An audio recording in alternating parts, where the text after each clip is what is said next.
हरि हरि हरि जय जय राम कृष्ण हरि हरि जय जय राम कृष्ण हरि हरि जय जय राम कृष्ण हरि हरि जय राम कृष्ण हरि हरि जय जय राम कृष्ण हरि हरे राम जय जय राम कृष्ण हरि हरि जय जय राम कृष्ण हरि हरि जय जय राम कृष्ण हरि हरि जय जय राम कृष्ण हरि हरे राम जय राम कृष्ण जय जय राम कृष्ण हरि हरे जय राम कृष्ण जय जय राम कृष्ण हरि जय जय राम जय जय राम कृष्ण हरि जय जय राम कृष्ण जय राम कृष्ण जय जय राम कृष्ण जय जय राम कृष्ण जय जय राम कृष्ण जय जय राम कृष्ण जय जय राम कृष्ण जय जय राम कृष्ण हरि जय जय राम कृष्ण जय जय राम कृष्ण हरि जय जय राम कृष्ण हरि जय जय राम रूप पाहता तालोचनी सुख झाले हो साजनी सुख झाले हो साजनी सुख झाले हो साजनी रूप पाहता रुचरी सुख झाले ओ साजनी सुख झाले ओ साजनी सुख झाले ओ साजनी विठ्ठल बरवा तुहा माधव बरवा तुहा विठ्ठल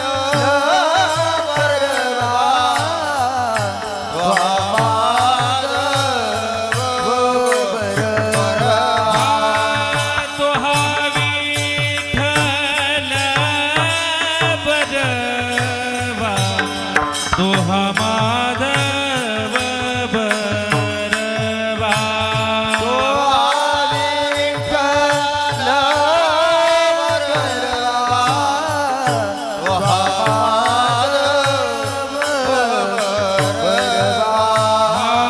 तुहा विठ्ठल बरवा तुहा माधव बरवा तुहा माधव बरवा तुहा माधव बरवा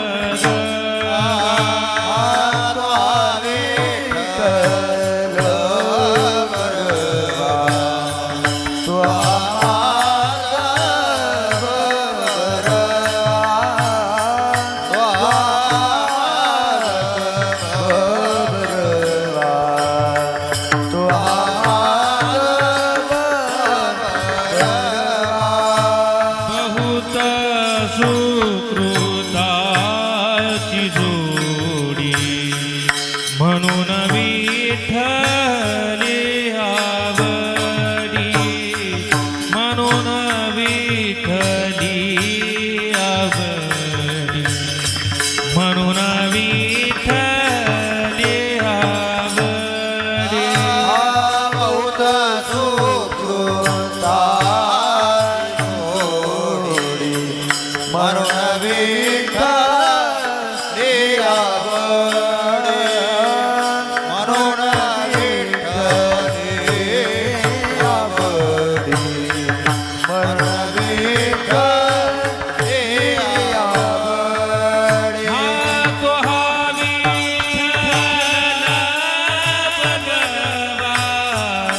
तो हमारा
रखुमा देवी वर बाप रखुमा देवी वर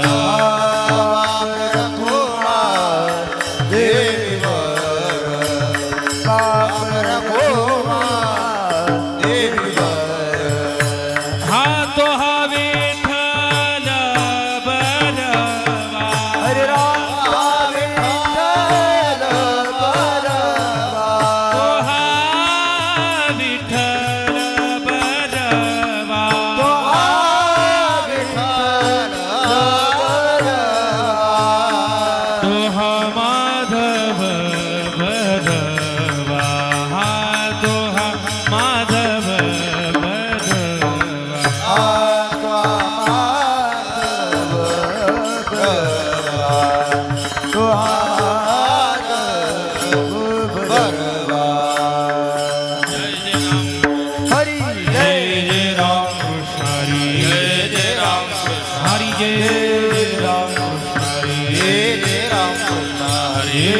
राम कृष्ण हरी जय राम कृष्ण हरी जय राम कृष्ण हरी जय राम कृष्ण हरी जय राम कृष्ण हरी जय राम कृष्ण हरी जय राम कृष्ण हरी जय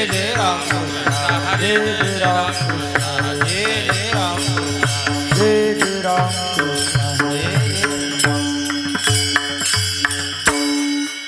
म्हणवोनी शरण जावे म्हणवोनी शरण जावे शरण जावे मनवोनी शरण जावे सर्व भावे देवासी सर्व भावे देवासी सर्व भावे देवासी सर्व भावे देवासी सर्व भावे देवासी सर्व भावे देवासी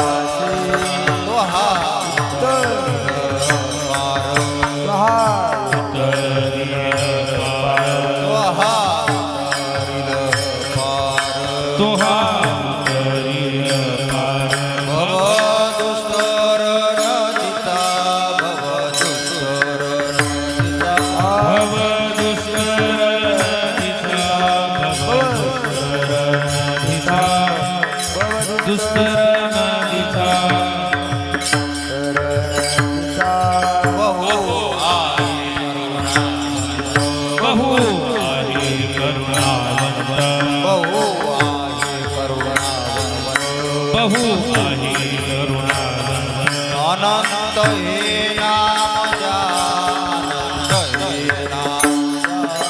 आनंद हे नाम जा आनंद हे नाम जा आनंद हे नाम जा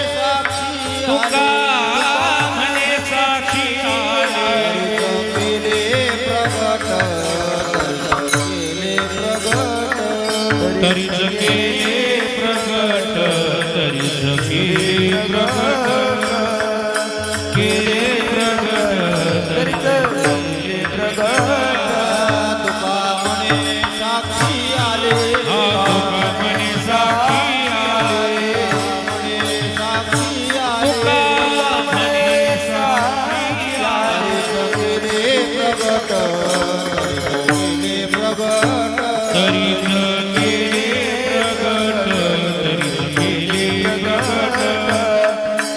केले प्रगट तरीच केले प्रगट उत्तरील पार उत्तरील पार उत्तरील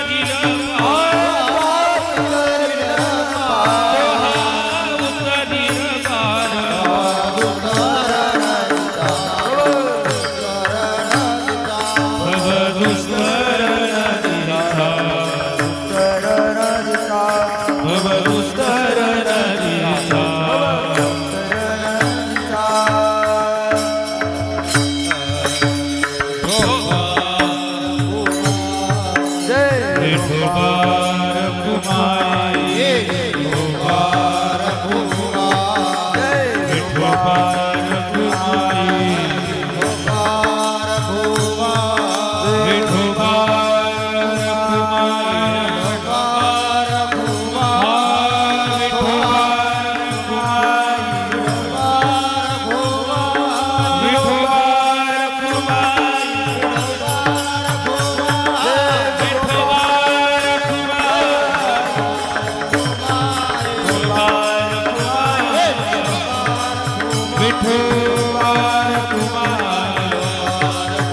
मनोनिया शरण जावे मनोनिया शरण जावे मनोनिया शरण जावे मनोनिया शरण जावे मनोनी शरण जावे मनोनिया शरण जावे मनोनिया शरण जावे सर्व भावे देवासी सर्व भावे देवासी तो हाऊत येल पार तो हाऊत येल पार सर्व भावे देवासी सर्व भावे देवासी तो आऊत रील पार तो आऊत रील पार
विठ्ठल विठ्ठल विठ्ठल विठ्ठल विठ्ठल विठ्ठल विठ्ठल विठ्ठल विठ्ठल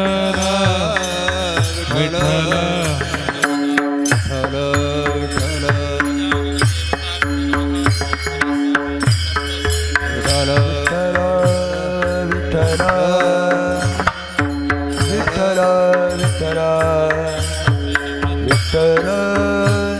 विठ्ठल विठ्ठल विठ्ठल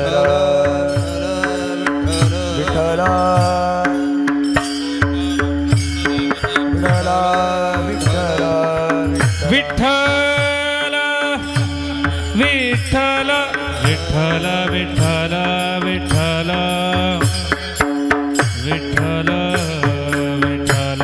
विठ्ठल विठ्ठल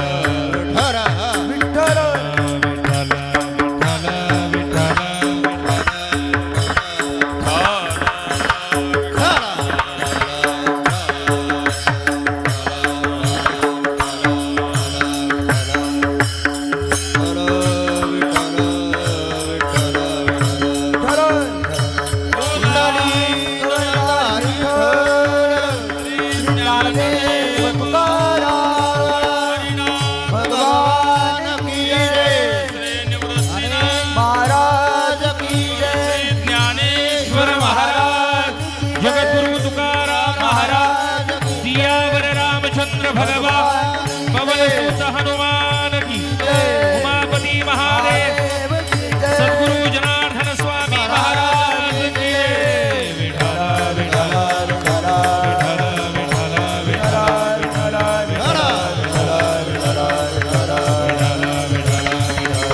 विठ्ठल शनि कवरदार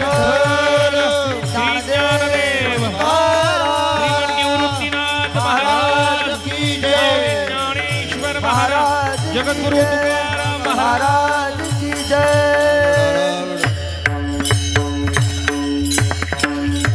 पांडुरंगा करू प्रथम नमन दुसरे चरण संतांच्या त्यांच्या कृपादाने कथेचा विस्तारू बाबाजी सद्गुरु दास तुका जयांची केलिया स्मरण होय सकळ विद्यांचे अधिकरण तेची वंदु श्री चरण श्री सद्गुरूंचे ते नमस्कारुणी आता ओम नमो ज्ञानेश्वरा करुणाकरा दयाळा तुमचा अनुग्रह लाधलो पावन झालो चराचरी म्हणवोनी शरण जावे सर्व भावे देवासी तोहा उतरील पार भवदुस्तर नदीचा, बहु आहे करुणावंत अनंत हे नाम ज्या.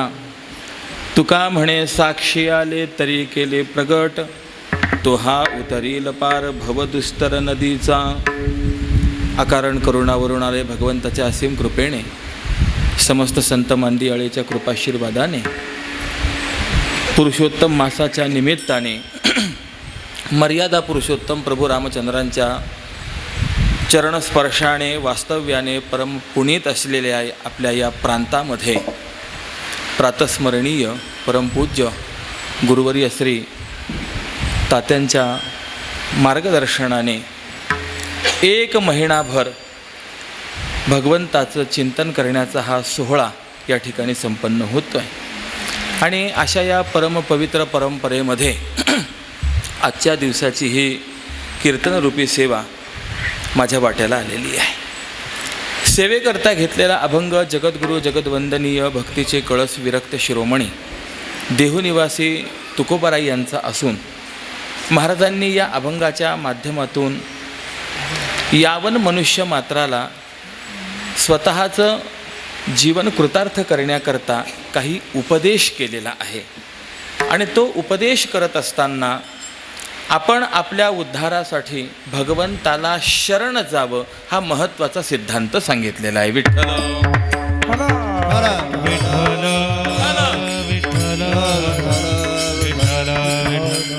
एकंदरीत अभंगाची भाषा जर पाहिली तर आपण उपदेशाची भाषा आहे असं आपण म्हणतो, पण उपदेश म्हणजे नेमकं काय आहे हाही एक महत्त्वाचा भाग आहे. आणि उपदेश कुणी कुणाला करावा हाही दुसरा एक महत्त्वाचा भाग आहे.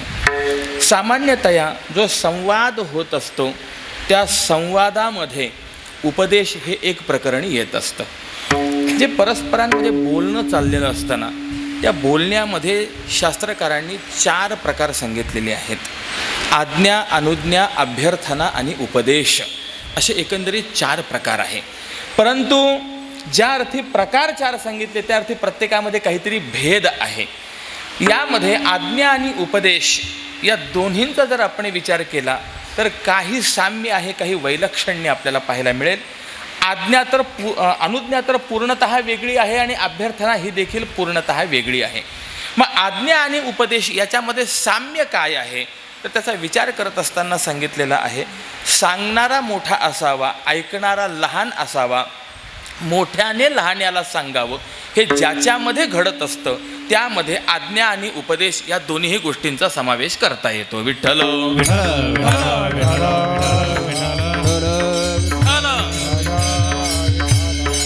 मग जर दोन्हीमध्ये समान लक्षण आपल्याला पाहायला मिळत असेल तर मग आज्ञा आणि उपदेश एक मानायचा का? नाही. कारण लक्षण करत असताना लक्षणाचं चिंतनच शास्त्रकारांनी असं केलेलं आहे की तो असाधारण धर्म असावा तर ते लक्षण ठरू शकेल. मग आज्ञा आणि उपदेश यांच्यामध्ये हे जरी साम्य असेल की मोठ्याने लहान्याला सांगावं, वैलक्षण्य काय आहे, भेद काय आहे तर त्याचं उत्तर आपल्याला थोडक्यात देता येईल. मोठ्याने लहान्याला सांगावं परंतु लहान्याच्या कल्याणाचा विचार करून जर सांगितलेलं असेल तर त्याला उपदेश म्हणा, आणि कल्याणाचा विचार न करता सांगितलेलं असेल तर त्याला आज्ञा म्हणा. विठ्ठल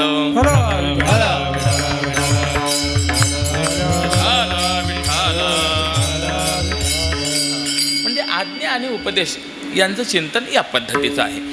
अजून थोडंसं आपण पुढे गेलो तर दोघांच्या संवादामध्ये एक तिसरा प्रकार पडतो, त्याला अनुज्ञा असं म्हटलं जातं. मग अनुज्ञा म्हणजे काय आहे? अंतःकरणामध्ये निर्माण झालेली जी प्रवृत्ती आहे त्या प्रवृत्तीला अधिक दृढ करण्याकरताचं जे बोलणं असतं त्याला शास्त्रकारांनी अनुज्ञा असं म्हटलेलं आहे. अगदी उदाहरण आपल्याला सांगायचं असेल तर वारी चाललेली आहे, वारी जवळ आलेली आहे हे लक्षात घेतल्यानंतर एकाच्या अंतःकरणामध्ये इच्छा निर्माण झाली की आपणही वारीला जावं. परंतु वारीला जायचं म्हटल्यानंतर काय काय तयारी करावी लागते, एकंदरीत चालत असताना काय काय अडचणी येऊ शकतात, काय काय आपण काळजी घेतली पाहिजे, या अशा अनेक गोष्टी त्याच्या अंतःकरणामध्ये शंकारूपाने येत असतात. आणि म्हणून मग तो काय करतो, जो नियमाने वारी करणारा आहे त्याच्याकडे कुठेतरी जातो, त्याला विचारतो, बाबा माझ्या अंतःकरणामध्ये वारी करण्याची इच्छा निर्माण झालेली आहे, सांगा बरं तुमचा अनुभव काय आहे, कसा आहे. आणि असं त्या नवख्या वारकऱ्याने विचारल्यानंतर जर जुन्या वारकऱ्याने असं सांगितलं की महाराज काही सांगू विचारू नका, कसं चालावं लागतं, किती ऊन असतं, वारा असतो, पाऊस असतो, सगळं सहन करावं लागतं. बरं पुन्हा गंमत अशी आहे, अगदी शंकराचार्यांनी सांगितलं त्याप्रमाणे करावं लागतं. सहनम सर्व दुःखानाम अप्रतिकारपूर्वकम चिंताविलापरहितम तितिक्षासा निगद्यते. कुणालाही आपलं दुःख सांगितलं तरी कुणीही आपलं दुःख निवारण करत नाही, कारण तो स्वतः त्याच दुःखामध्ये असतो. म्हणून प्रत्येकाला असं किंबहुना वारीमध्ये चालणारा जो आहे पडल्यानंतर झोपत नाही, झोपून मगच पडतो, अशी अवस्था असते. हो, कुठे गादी मिळेल न मिळेल काही भरोसा नाही. मला विचारायचं आहे, असं जर त्या जुन्या वारकऱ्याने त्या नवख्या माणसाला सांगितलं, तो वारी करण्याकरता येईल काय हो? येणार नाही. मग त्याकरता तो जुना वारकरी जो असतो तो म्हणतो, अरे वा, तुझ्या अंतःकरणामध्ये वारी करण्याची इच्छा निर्माण झाली, भाग्योदय झाला. होय होय वारकरी पाहे पाहे रे पंढरी, वाचा विज्ञानेश्वरी, डोळा पहावी पंढरी. ही साधना घडलीच पाहिजे आपल्याकडनं. तो त्या वारीचं वर्णन करून सांगतो. अरे चालताना कसा रस्ता निघून जातो कळत नाही. किंबहुना वारी म्हणजे जगातील 8वं आश्चर्य आहे. विचार करण्यासारखी बाब आहे. मला विचारायचं आहे, आज आपल्याकडे एखादा समारंभ असेल, लग्न कार्य वगैरे असेल, निमंत्रण पत्रिका घेऊन जावं लागतं की नाही? बरं, फक्त निमंत्रण पत्रिका दिली तरी समाधान नसतं. 2-2 वेळेला आपल्याला पुन्हा आग्रहाने आमंत्रण द्यावं लागतं, या बरं का, या बरं का. 4 वेळेला आमंत्रण दिल्यानंतर कधीतरी कोणीतरी एखादा येतो किंवा काहीजण त्यातही दांडी मारणारी असतात. मला प्रश्न विचारायचा आहे की माऊली संस्थान असेल, सद्गुरू श्रीमंत निवृत्तीनाथ महाराज संस्थान असेल, जी काही आपल्याकडनं दिंड्या निघतात, कोणतं संस्थान वारकऱ्यांना आमंत्रण पाठवतं की आपण वारीला या? पण मला विचारायचं आहे, कुणीही आमंत्रण न प्राप्त होता सुद्धा स्वतः स्वयंस्फूर्तीने येतात की नाही? बरं, आपण जर अन्य ठिकाणी कुठे जात असू, 8 दिवस महिनाभर आपल्याला जर राहायचं असेल, आपण आपली काय व्यवस्था होणार आहे याची पहिली खात्री करतो की नाही? करतो. मला विचारायचं आहे, वारीच्या काळामध्ये आपल्याला कुठे जेवण मिळणार आहे, कुठे झोपायला मिळणार आहे, कसं राहायला मिळणार आहे, व्यवस्थेची काही खात्री पहिली केलेली असते काय हो? काहीच नाही. पण असं असताना सुद्धा काय आश्चर्य आहे, ज्या ठिकाणी विसावा असतो, आदल्या दिवशी एवढा मोठा जनसमुदाय त्या ठिकाणी उपस्थित असतो, दुसऱ्या दिवशी सकाळी 9-10 वाजेला पाहिलं तर काळं कुत्र नसतं. म्हणजे चालतं फिरतं शहर म्हणजे वारी आहे. विठ्ठल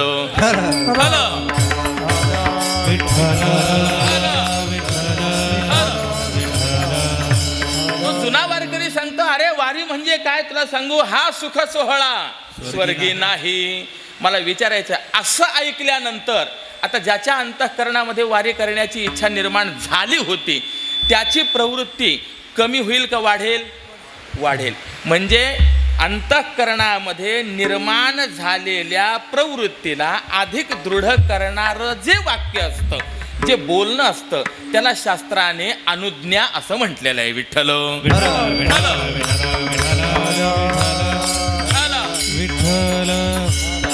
संवादातले 3 प्रकार झाले. आज्ञा झाली, उपदेश झाला, अनुज्ञा झाली. चौथा संवादातला प्रकार आहे, त्याला म्हणतात अभ्यर्थना. अभ्यर्थना म्हणजे काय आहे? लहान्याने मोठ्याशी केलेला संवाद आहे, पण सलगीचा केलेला संवाद आहे. उदाहरण मी आपणास सांगेन. 4 वाजेची पाठाची वेळ आहे, 5 वाजले तरीसुद्धा गुरुजी येईना. विद्यार्थी कंटाळले. त्यापैकी एक विद्यार्थी गुरुजींच्या कक्षामध्ये गेला, हात जोडले आणि सांगितलं, गुरुजी पाठाची वेळ होऊन चाललेली आहे, आम्ही सगळे आपला पाठ ऐकण्याकरता लालायित आहोत, उपस्थित आहोत, या कृपा करा, पाठ घ्या आमचा. मला विचारायचं आहे, विद्यार्थ्यांनी गुरुजींना असं सांगणं जे आहे, तर विद्यार्थ्यांनी गुरुजीला आज्ञा केली असं म्हणता येईल का? म्हणता येत नाही. उपदेश केला असं म्हणता येईल का? म्हणता येत नाही. अनुज्ञा केली असं म्हणता येईल का? म्हणता येत नाही. मग हा जो प्रकार आहे, या प्रकाराला अभ्यर्थना असंच म्हणावं लागतं. विठ्ठल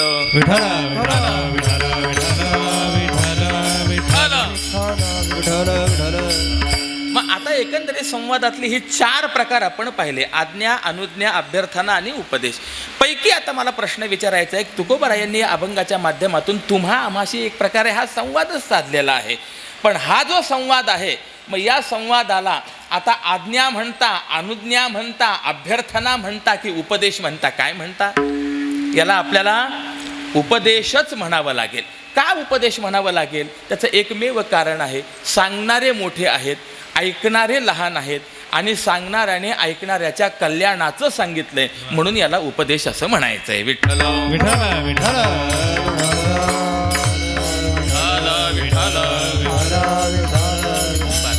आता सांगणारे मोठे आहेत, तुकोबाराय मोठे आहेत.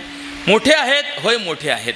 जगामध्ये मोठं कोण याचा जर आपण विचार करायला लागलो तर परमात्मा हा मोठा आहे महाराज. कारण की परमात्मा हा निरवधी व्यापक आहे. परमात्म्याची व्यापकता किती? उपनिषदांमध्ये, वेदांतामध्ये, संत वाङ्मयामध्ये अनेक ठिकाणी आपल्याला पाहायला मिळते. किंबहुना ईशावास्य उपनिषद जर आपण पाहिलं तर अगदी आरंभाच्याच रुचीमध्ये असं वर्णन आहे, ईशावास्यमिदं सर्वम. हे जे काही या जगतामध्ये आहे ते सर्व ईशावास्यम, ईश्वराने वासित आहे. म्हणजे ईश्वर सर्वत्र व्याप्त आहे अशा पद्धतीचा आहे. किंबहुना याचाच विस्तार जो आहे संत वाङ्मयामध्ये अनेक ठिकाणी आपल्याला केलेला पाहायला सापडतो.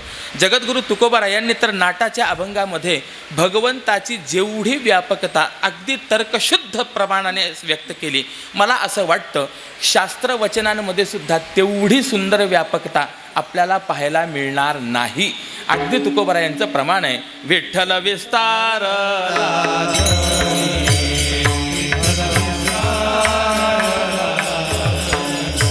सप्त हे पाताळे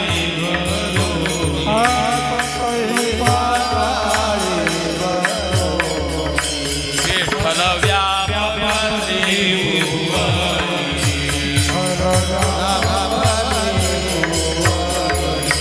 विठ्ठल मानसे विठ्ठल कुळे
चरणामध्ये जगद्गुरू तुकोबारायांनी जी व्यापकता सांगितली आहे ना, चढत्या क्रमाने व्यापकता सांगितली, फार गोड व्यापकता आहे.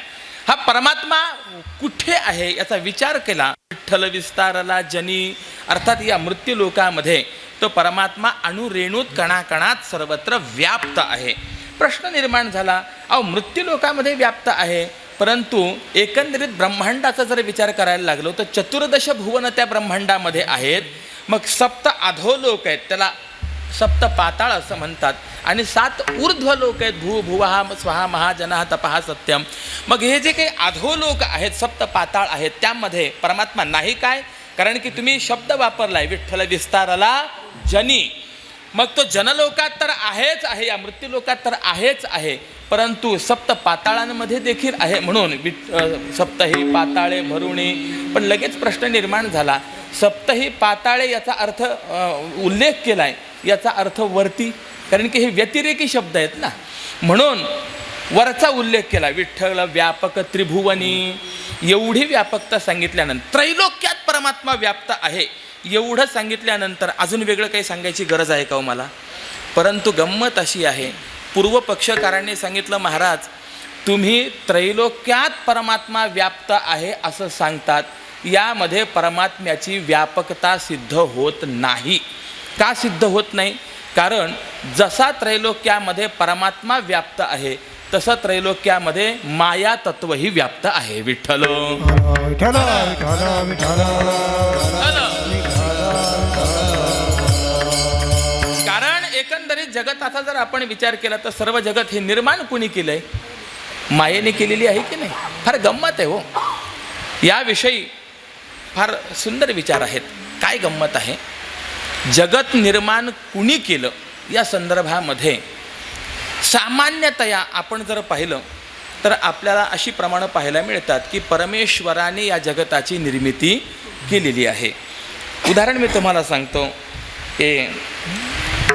त्रिगुण आसार हा जर आपण अभंग पाहिला तर जेथोनी चराचर हरिसी भजे. चर आचर या संपूर्ण स्थावर जंगमात्मक असलेल्या जगाची उत्पत्ती कोणापासून झाली? या परमात्म्यापासून झाली. एक प्रमाण. किंबहुना दुसरं प्रमाण मी सांगतो. जयापासून सकळ महिमंडळ हे झाले, तो एक पंढरीचा राणा नये अनुमाना श्रुतीसी. स्पष्ट रीतीने विचार आहे की नाही की ज्याच्यापासून हे निर्माण झालेलं आहे तो कोण आहे? तर पंढरीचा राणा आहे, म्हणजे देव आहे. चला 2. ब्रह्मसूत्रामध्ये जर आपण गेलात तर दुसरं अधिकरण आहे. जन्माद्यस्य यतः हे सूत्र आहे, ज्याच्यापासून हे सगळं निर्माण झालेलं आहे. आता ही सगळी प्रमाणं आपण बघा. किंबहुना अजून एक प्रमाण सांगतो. आंधळ्या पांगळ्यांचा एक विठोबा दाता, प्रसवला विश्व तोची सर्व होय जाणता. हा, प्रसवला विश्व, पण कोण प्रसवला? तोची प्रसवला. ही सगळी प्रमाणं जर आपण पाहिली तर मला विचारायचं आहे की कोणी जग निर्माण केलं सांगा बरं? परमेश्वराने जग निर्माण केलं, बरोबर आहे की नाही? आता मी तुम्हाला अध्यात्म रामायणातला पहिला रामसर्ग सांगतो. त्या रामसर्गामध्ये असा प्रसंग आलेला आहे. प्रभू रामचंद्र आणि जानकी माता बसलेले आहेत आणि मारुतीराय समोर येऊन बसले. कसे होते मारुतीराय? त्याचं वर्णन त्या ठिकाणी व्यासनारायणांनी केलेलं आहे की कृतकार्यम, ज्याने आपल्या पाठीमागची सगळी कार्य पूर्ण केलेली आहेत. निरपेक्षम, ज्याच्या अंतःकरणामध्ये काहीही मिळवण्याची अपेक्षा नाही आहे. परंतु ज्ञानापेक्षम, ज्ञान प्राप्त व्हावं ही मात्र ज्याला अपेक्षा आहे. असे मारुतीराय समोर बसलेले आहेत. आणि अशा सत्पात्र अधिकारी मारुतीरायांना बघून रामरायाने जानकी मातेला सांगितलं, जानकी या मारुतीला राम समजावून सांग. राम कोण आहे याची ओळख तू आता या मारुतीला करून दे. त्यावेळेला जानकी मातेने सांगितलं ठीक आहे, करून देते. बघा गंमत कशी आहे. सगळं कार्य झाल्यानंतर रामराय ओळख करून द्यायला सांगतात आहे. जानकी मातेने सांगितलं रामम विद्धी परम ब्रह्म सत्ता मात्रम अगोचरम. राम हे परब्रह्म आहे, केवळ सत्ता स्वरूप आहे, अगोचर आहेत.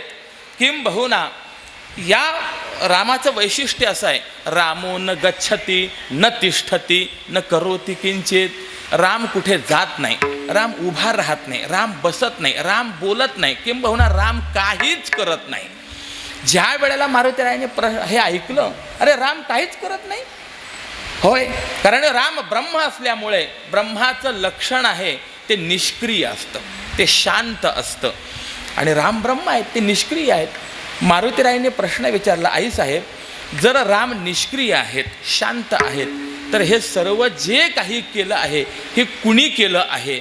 जानकी मातेने सांगितलं एत सर्व मया आचरितम, हे सगळं मी केलेलं आहे. विठ्ठल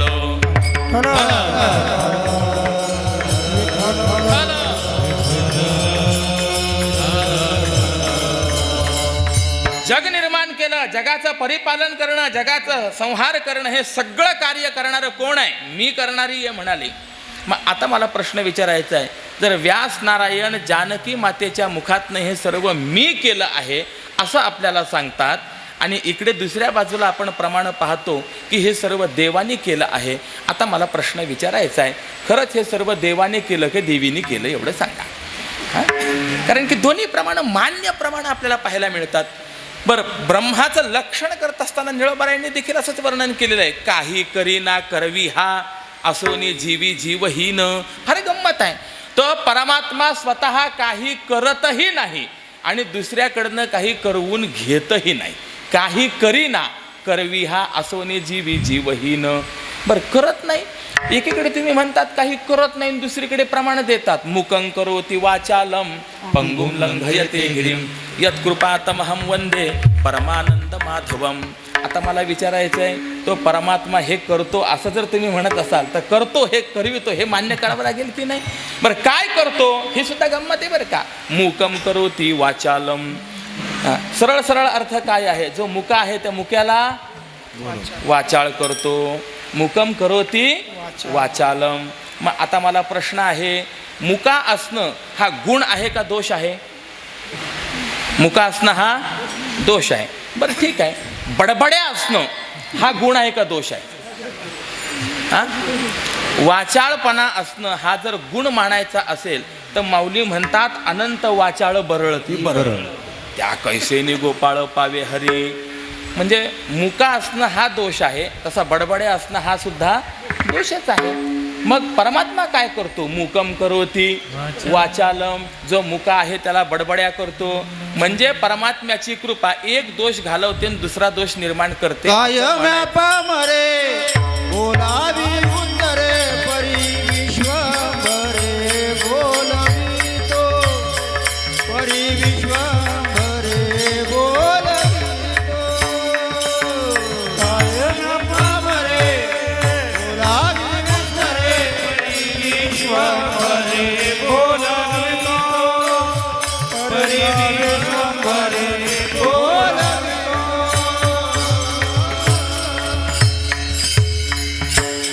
विश्वंभर बोलवितो ही गोष्ट मान्य आहे. पण माझा प्रश्न असा आहे, परमेश्वराची कृपा एक दोष घालवते, मुकेपणा घालवते आणि वाचालम बनवते म्हणजे बडबड्या बनवते, दुसरा दोष निर्माण करते. अशी परमेश्वराची कृपा सदोष आहे का? संगती काय लावायची? संगती लावावी लागेल. मूकम वाचालं करोति. इथे वाचा आणि अलम असे दोन वेगळे आपल्याला पद करावे लागतील. व्याकरणानुसार आहे अकस्सवर्णे दीर्घ. ज्या वेळेला अ समोर अ येतो किंवा आ समोर अ येतो त्यावेळेला त्या दोन्हींचा मिळून एक आ तयार होतो. मग वाचालम हे पद आपण बघा, मग याच्यामध्ये जर आपण फोड केली तर वाचा आणि अलम असे दोन पद तयार झाले की नाही? मग आता हे अलम हे जे काही पद आहे हे करोती या क्रियापदाला जोडून घ्या. आता धातू तयार झाला अलंकरोती. म्हणजे काय होतं? तो परमात्मा आपल्या कृपेने मूकम मुक्याला वाचा वाणीने तृतीया विभक्ती अलंकरोती अलंकृत करतो. परमात्मा मुक्याला वाणीने अलंकृत करतो, बोलवतो. मग मला जर विचारायचं आहे, तो बोलवत असेल तर काहीतरी करतो हे मान्य करावं लागेल का नाही? विठ्ठल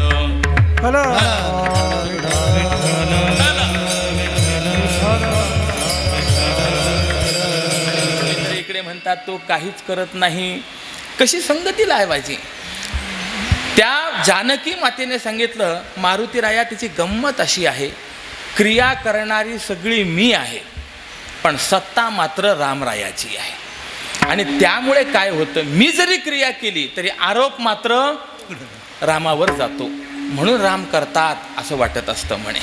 होय, याच्याकरता मी तुम्हाला उदाहरण सांगतो. आपल्याकडे भारतीय संस्कृतीमध्ये अनेक सण येतात आणि त्या प्रत्येक सणाच्या निमित्ताने काहीतरी वेगवेगळ्या क्रिया असतात. मकर संक्रांत वगैरे आली, स्त्री पुरुष सगळेजण एकमेकांना तिळगुळ देत असतात, म्हणत असतात तिळगुळ घ्या, गोडगोड बोला. मला तर कधी कधी असं वाटतं, गोडगोड बोलणारे पुष्कळ असतात, त्यापेक्षा असं म्हणावं गोडगोड वागा, कारण की वागले पाहिजे तसे गोड, ही महत्त्वाची बाब आहे. पुरुष एकमेकांना तिळगुळ देतात, गोष्ट मान्य आहे. पण मला विचारायचं आहे, जो महिला वर्ग आहे त्यातल्या त्यात जो सौभाग्यवती वर्ग आहे, तो सौभाग्यवती वर्ग हळदी कुंकूला बोलवतो की नाही एकमेकींना? असे अनेक प्रसंग आहे की त्या प्रसंगामध्ये एकमेकींना हळदी कुंकवाला बोलवलं जातं. याच प्रसंगामध्ये हळदी कुंकवाचा एक प्रसंग चैत्र गौरीचा येतो बघा. चैत्र शुद्ध तृतीयेपासून वैशाख शुद्ध तृतीयेपर्यंत, अक्षय तृतीयेपर्यंत 1 महिना चैत्र गौरी व्रत असतं. आणि त्या चैत्र गौरी व्रताच्या निमित्ताने एकमेकींना हळदी कुंकवाला बोलवतात. आता गंमत अशी आहे, हळदी कुंकवाला बोलावल्यानंतर हळदी कुंकू लावावं आणि परस्परांना एकमेकींना काय द्यावं हा मोठा प्रश्न आहे बरं का. शास्त्र असं आहे, सौभाग्याशी निगडीत असणाऱ्या ज्या वस्तू असतात त्या एकमेकींना दिल्या पाहिजे. तर हल्ली तर फार विचित्रच झाला आहे. कोणी साबणा वाटतो, कोणी किसन्या वाटतो, कोणी पर्स वाटतो. हो, आमच्याकडे तर एकीने सॉक्स वाटले. कळतच नाही की काय करायचं त्या सौभाग्याचं. साबणेने धुवायचं, किसनेने किसायचं की काय करायचं. अरे काय द्यावं हे कळालं पाहिजे. चैत्र गौरीचा हळदी कुंकू जर असेल तर त्यामध्ये असे पदार्थ द्यायचे नसतात, भिजवलेले हरभरे द्यायचे असतात. हां, तुम्ही बघा आपल्याला पाहायला मिळतील असे द्रोणभर हरभरे मिळतात. एका सौभाग्यवतीला एक 5-6 घरचं आमंत्रण आलं हळदी कुंकवाचं. गेली प्रत्येक ठिकाणी. आता प्रत्येक ठिकाणी 1-1 द्रोण हरभरे मिळता 1.5 पावशेर हरभरे मिळाले. घरी आल्यानंतर तिने उसळ केली. नवरा बायको दोघंही सुद्धा जेवायला बसले आणि पतीने कौतुक केलं, आज उसळ चांगली झाली बरं का. ती म्हणली चांगली झाली म्हणायला तुम्हाला काय लागतं, त्याच्याकरता 4 उंबरे मला झिजवावे लागले. त्याच्यातला पतीपणा जागे झाला. तो म्हणला तू 4 उंबरे झिजवली ही गोष्ट मान्य आहे, पण खरं सांग हे जे काही हरभरे मिळाले हे तुला मिळाले का मला मिळाले. म्हणजे अहो मी गेले म्हणून मिळाले. अरे हो तू गेली, पण तुझ्या कपाळी माझ्या नावाचं असलेलं कुंकू म्हणून तुला मिळालेले हरभरे आहेत. जर तुला मिळाले असं वाटत असेल कुंकू पुस मग जा, मग पाहू तुला कोण हरभरे देतो. आता कुंकू पुस म्हटल्यानंतर हिला काही बरं वाटेल का. तिने सांगितलं मला कुंकू पुसायला सांगतात, तुम्ही जा बरं. मला विचारायचं आहे हा जर हळदी कुंकवाला गेला तर याला दाना तरी मिळेल का. आता विचार करा, हरभरे मिळाले की नाही मिळाले. हरभरे मिळण्याकरता फिरली कोण, पत्नी. पण कसे मिळाले, याच्या नावाचं कुंकू आहे म्हणून. तेथ केवळ जे सत्ता तो पुरुष पंडू सुता आणि प्रकृती ही समजता क्रिया नाम. म्हणजे गंमत अशी आहे, क्रियाशीलता ही मायेची आहे आणि सत्ता ही परमेश्वराची आहे. विश्व निर्मिले महादेवा संतापिले, एकवीस स्वर्गाचे धरिले, सत्ता मात्रे अबोलिया. हे विश्व निर्मिले महादेवा संतापिले, एकवीस स्वर्गाचे धरिले, सत्ता मात्रे अबोलिया.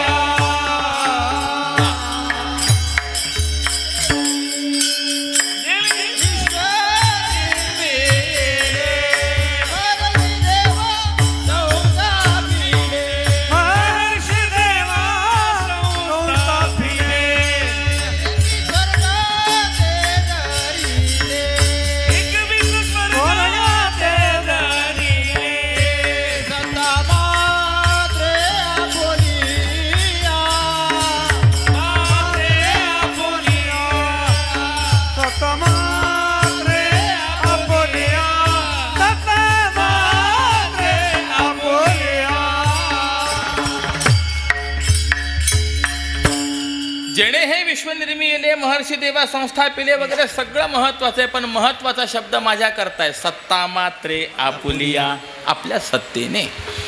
म्हणजे आता बघा, सत्ता कुणाची आहे, परमेश्वराची. क्रियाशीलता कुणाची आहे, प्रकृतीची आहे.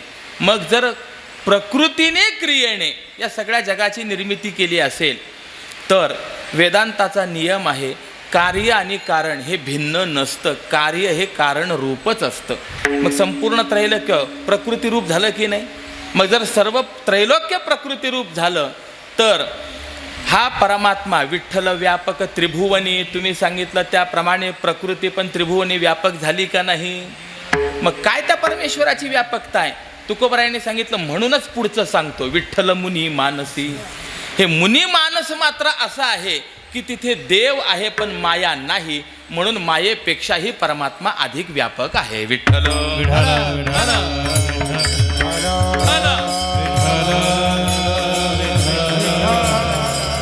माझा मुद्दा इथे चाललेला आहे.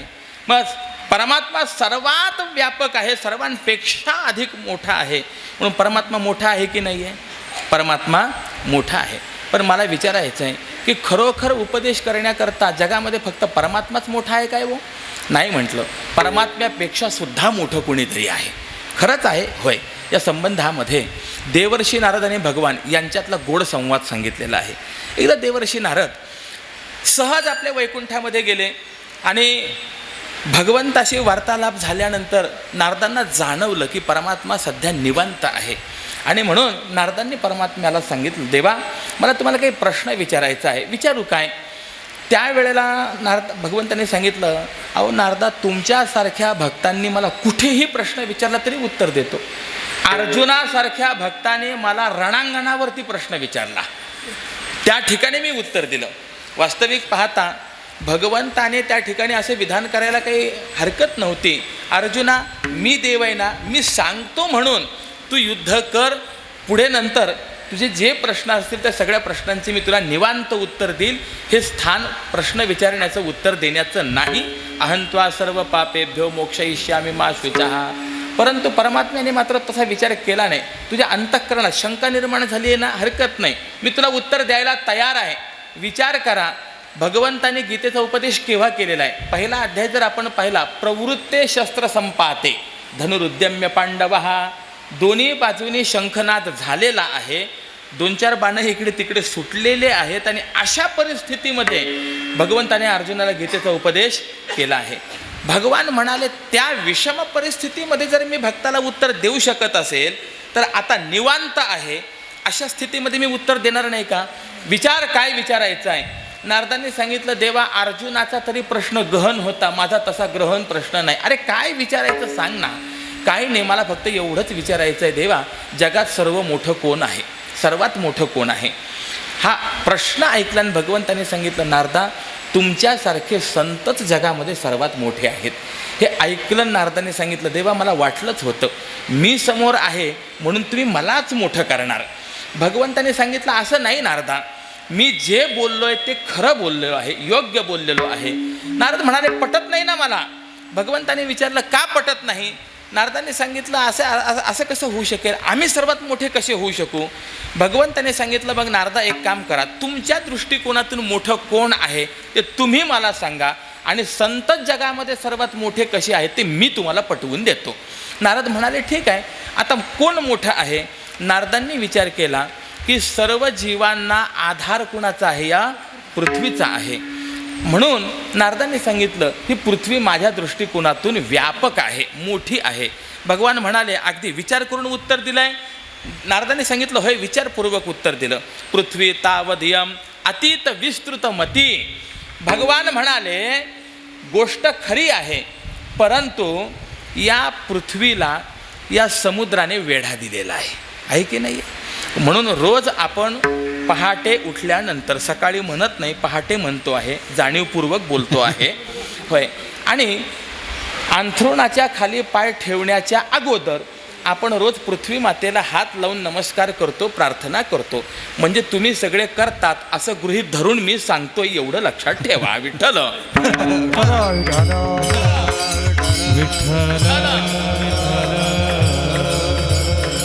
बरं, काय प्रार्थना करतो आपण? मंत्र काय म्हणतो? सर्वांना पाठ आहे की नाही?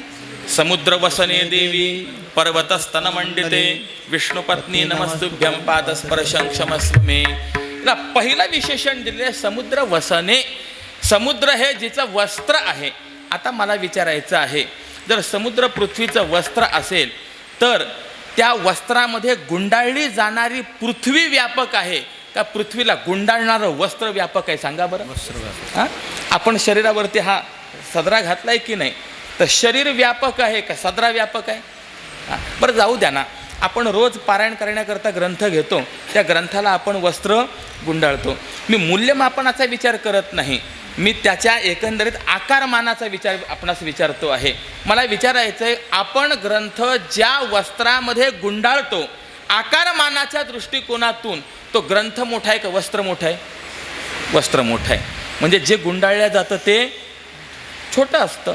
मग जर पृथ्वीचा वस्त्र समुद्र असेल तर आता मला सांगा, पृथ्वी मोठी का समुद्र मोठा? समुद्र मोठा. बरोबर आहे की नाही?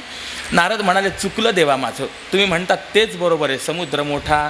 भगवान म्हणाले समुद्र मोठा म्हणताना तुम्ही होय, पण त्या समुद्राची गंमत अशी म्हणे, अगस्त्य महामुनींनी तो समुद्र एका आचमनात पिऊन टाकला. मग आता एवढा मोठा समुद्र जर अगस्त्याने आचमनात पिला असेल तर आता समुद्राला मोठं म्हणता का अगस्त्याला मोठं म्हणता? सांगा विठ्ठल.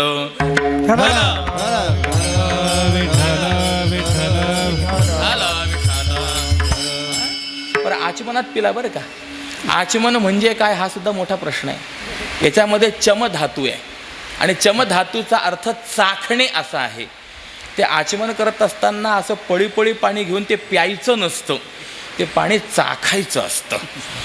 वीरमित्रोदय नावाचा एक ग्रंथ आहे, त्याचे 12 प्रकाश आहेत.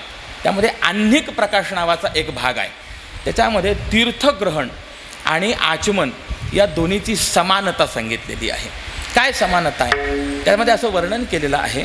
आपला जो तळवा आहे ना, या तळव्यावरती एकंदरीत 5 प्रकारची तीर्थ शास्त्रकारांनी सांगितलेली आहेत. जी आपली करंगळी असते, या करंगळीचा हा खालचा जो भाग असतो त्याला शास्त्रकारांनी प्रजापती तीर्थ म्हटलेलं आहे. ऋषी तर्पण वगैरे काही करायचं असेल तर या भागातनं पाणी सोडावं लागतं. त्यानंतर अंगुल्यग्रे देवतीर्थम, आपली जी बोटं असतात ना, ज्या बोटांच्या वरच्या पेऱ्यांना मागच्या बाजूने नखं आहेत, तो जो काही बोटांचा वरचा जो भाग आहे त्याला देवतीर्थ असं म्हणतात. किती तीर्थ झाले मोजा? 2 तीर्थ झाले. करंगळीच्या खाली ऋषीतीर्थ, अंगुल्यग्रे देवतीर्थ. त्यानंतर हे जे काही मधलं बोट आहे त्याला म्हणतात आत्मतीर्थ. स्वतःला गंध वगैरे जर लावायचं असेल शास्त्रकार सांगतात या मधल्या बोटाने लावावं. चला किती झाले? 3 तीर्थ. तर्जनी आणि अंगठा याच्या मधला जो प्रांत आहे या मधल्या प्रांताला पितृतीर्थ असं म्हणतात. ते गुरुजी सांगत असतात वाकड्या हाताने पाणी सोडा ना अंगठ्यावरनं सोडा, त्या अंगठ्याचा काही संबंध नाही, याच्या मधल्या भागाने ते पाणी गेलं पाहिजे, याला म्हणतात पितृतीर्थ. किती तीर्थ झाले? 4. आणि हा जो काही आपला मनगटाचा मधला भाग आहे ना याला म्हणतात ब्राह्मतीर्थ. याला काय म्हणतात? ब्राह्मतीर्थ. झाले 5 तीर्थ. शास्त्रकारांनी असं चिंतन केलेलं आहे, माशमात्रम पिबेत जलम, उडदाचा दाणा बुडेल एवढंच पाणी तळव्यावरती घ्यायचं आणि या ब्राह्मतीर्थाने ओठाला स्पर्श न होऊ देता ते आत ढकलायचं आणि ते चाखायचं. असं 3 वेळेला करणं याला आचमन म्हणतात. विठ्ठल.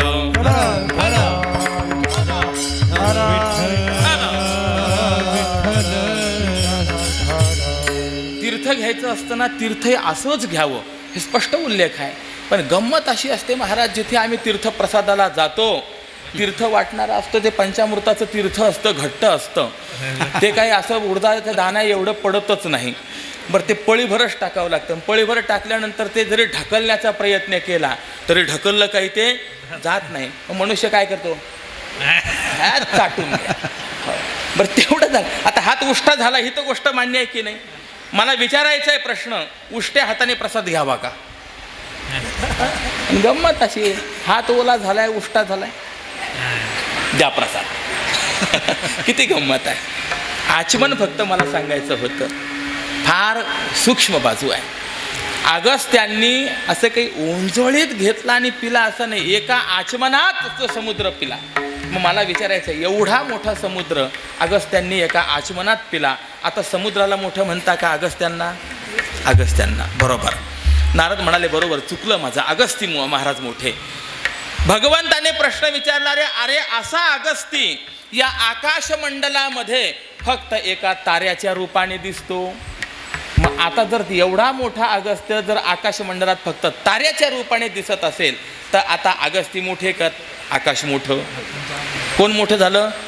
आकाश मोठं. पण असं जे आकाश आहे, भागवताच्या 2य स्कंधामध्ये भगवंताचं विराट स्वरूपाचं ध्यान आहे, त्याच्यामध्ये ते आकाश म्हणजे भगवंताचं फक्त वक्षस्थळ सांगितलंय.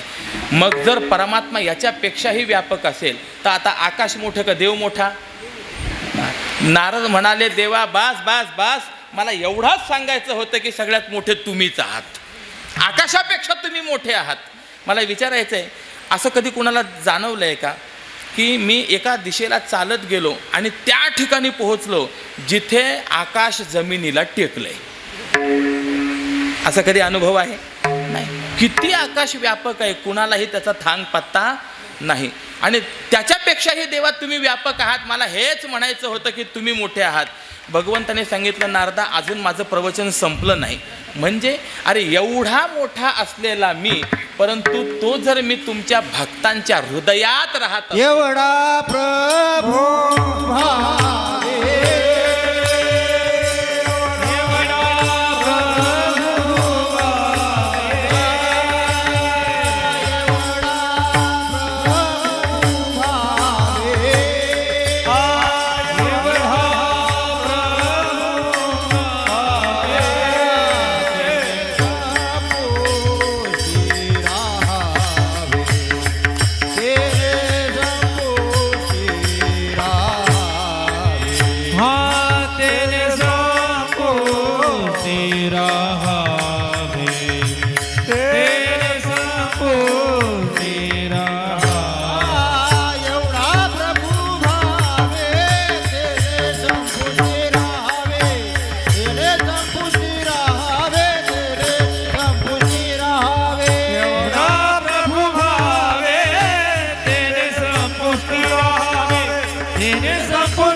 एवढा प्रभू भावे तेने संपुष्टी राहावे.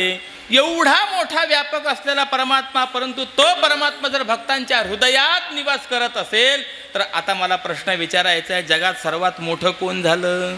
तर संत हेच सर्वात मोठे आहेत. हे जसं तर्कतः मी तुम्हाला पटवून दिलं ना, नामदेवरायांनी मुखतः संतांचा मोठेपणा सांगितला. साधू थोर जाना, साधू थोर जाना, साधू थोर जाना कलियुगी, साधू थोर जाना कलियुगी, साधू थोर जाना कलियुगी, थोर जाना, साधू थोर जाना, साधू थोर जाना कलियुगी, साधू थोर जाना, कलियुगी, साधू थोर जाना, कलियुगी, साधू थोर जाना, साधू थोर जाना, थोर जाना कलियुगी, साधू थोर जाना कलियुगी, साधू थोर जाना, साधू थोर जाना, साधू थोर जाना कलियुगी, साधू थोर जाना, कलियुगी, साधू थोर जाना, साधू थोर जाना, साधू थोर जाना कलियुगी. किती वेळेला सांगितलं महाराजांनी? 3 वेळेला सांगितलं. मला प्रश्न विचारायचा आहे, 3 वेळेला माणसाने बोलावं का? हा? भगवंत प्रभू रामचंद्रांचा नियम ना, एक बाणी त्याप्रमाणे एक वाणी. वाल्मिकांनी रामरायाचा हा गुण सांगितलाय, रामोद्वीर नाभिभाषते. राम 2 वेळेला एक गोष्ट बोलत नाही. म्हणून शास्त्रकारांनी असं आहे, एक गोष्ट जर 2 वेळेला सांगितली तर त्याला द्विरुक्ती म्हणतात, आणि अनेक वेळेला सांगितली तर त्याला पुनरुक्ती असं म्हणतात. दोन्हीही दोष आहेत, द्विरुक्ती पण दोष आहे आणि पुनरुक्ती पण दोष आहे. पण गंमत अशी आहे की ज्याला साहित्यशास्त्राने दोष मानलाय, संतांचे अनेक अभंग असे आहेत की त्यामध्ये आपल्याला द्विरुक्ती पुनरुक्ती पाहायला मिळते. सत्य साच खरे, नाम विठोबाचे बरे, सत्य तू सत्य तू सत्य तू विठ्ठला, आहे की नाही? मग प्रश्न असा निर्माण होईल की ही महाराजांच्या वाङ्मयामध्ये सदोषता आहे असं म्हणता येईल का? असं म्हणण्याचं आपलं धाडस होऊ शकेल का? नाही. पण अनेक वेळेला एक गोष्ट बोलणं हा दोष आहे, कुठे कुठे दोष नसतो. मम्मटांनी काव्यप्रकाशामध्ये याचं वर्णन केलेलं आहे. विषादे विस्मये कोपे हर्षे दैन्यव धारणे, प्रसादे चानुकंपायाम पुनरुक्तीर्ण दुष्यती. मी सगळा विस्तार करत नाही, फक्त एवढंच सांगेन, ज्या वेळेला निश्चयाने सांगायचं असतं, निर्धारण करायचं असतं, त्यावेळेला अनेक वेळेला सांगणं हे सदोष नसतं. उपनिषदामध्ये उद्दालक आणि श्वेतकेतू यांची कथा आलेली आहे. त्या श्वेतकेतूला उद्दालकांनी ब्रह्मतत्वाचा उपदेश केला. 1 वेळेला केला नाही, 9 वेळेला केला. आणि ज्या वेळेला तो श्वेतकेतू विजज्ञ कळालं म्हणाला, त्यावेळेला तो उपदेश थांबवला. म्हणजे 9 वेळेला सांगितल्याचं वर्णन आपल्याकडे आहे की नाही आहे? आहे. मग हे कशा करता आहे? साधू थोर जाना 1 वेळेला सांगितल्यानंतर आम्हाला कळालं नसतं काय, पण 3 वेळेला महाराज का सांगतात? त्याचं एकमेव कारण आहे, निर्धारण करण्याकरता. आणि 3 वेळेला सांगण्याचं कारण असं आहे, 3 वेळेला सांगितलं म्हणजे अनेक वेळेला सांगितलं असा त्याचा अर्थ असतो. विठ्ठल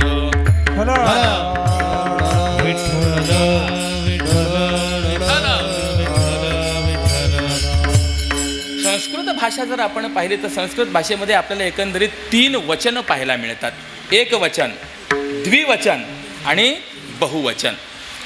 एकवचन कुणाकरता? एकाचा उल्लेख करायचा असेल तर त्याच्याकरता एकवचनाचा प्रयोग, दोघांचा उल्लेख करायचा असेल तर त्याकरता द्विवचनाचा प्रयोग, तिघांचा उल्लेख करायचा असेल तर बहुवचनाचा. बरं, मला विचारायचं आहे, 100चा उल्लेख करायचा आहे, किती वचन वापराल? बहुवचन. बरं ठीक आहे. 1000चा करायचा आहे, लाखाचा करायचा आहे, करोडोंचा करायचा आहे, आता वचन किती? बहुवचन.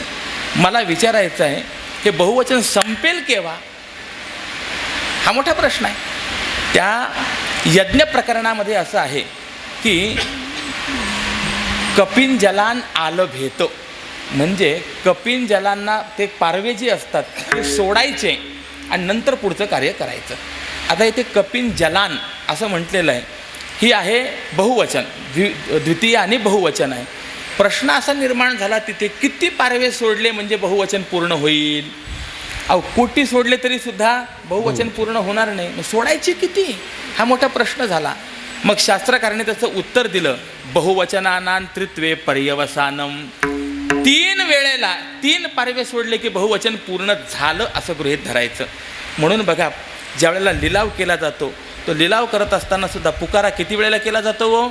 3च वेळेला पुकारा केला जातो. 3 वेळेला पुकारा केला म्हणजे अनेक वेळेला मी ती गोष्ट सांगितली आहे असा त्याचा अर्थ घेतला जातो की नाही? त्याप्रमाणे महाराज म्हणतात, संतांचं मोठेपण मी 3 वेळेला सांगितलं, याचा अर्थ अनेक वेळेला सांगितलं. जगामध्ये संतच मोठे आहेत. विठ्ठल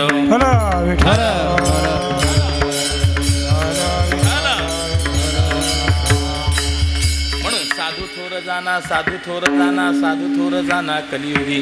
कितीतरी प्रकाराने विचार करण्यासारखा आहे. कार्यत्वावच्छेदकाने विचार केला तरी साधू मोठे आहेत, अवताराच्या दृष्टिकोनातून हे विचार केला तरी साधू मोठे आहेत, अनेक दृष्टीने साधू मोठे आहेत, संत मोठे आहेत. आणि असं असल्यामुळे त्या मोठ्यांनी तुम्हा आम्हाला हे सांगितलं म्हणून त्याला उपदेश म्हणा. माझा पहिला मुद्दा इथे चाललेला आहे. बरं, उपदेश केला. काय उपदेश केला आहे? तर आपल्याला शरणागतीचा उपदेश केलेला आहे. ही महत्त्वाची गंमत आहे.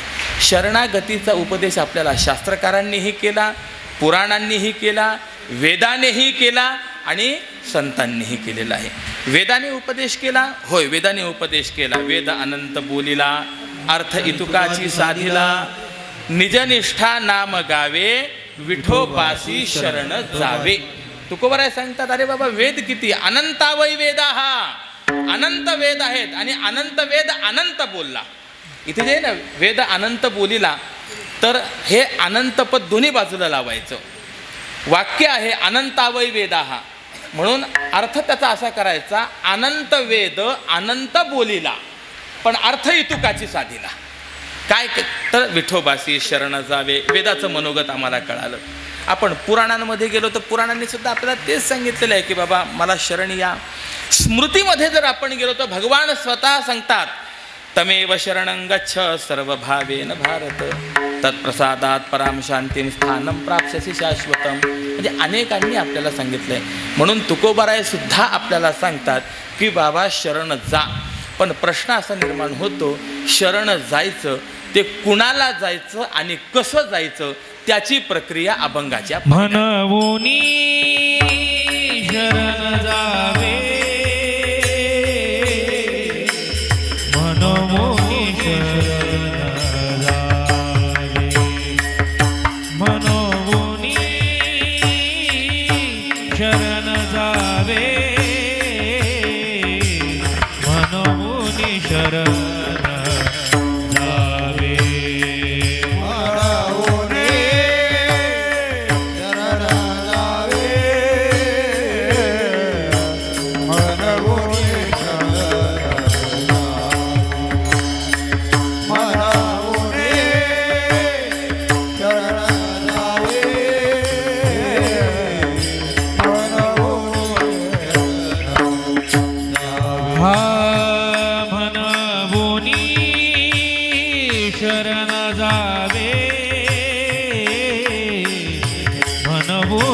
शरण जावे म्हणवोनी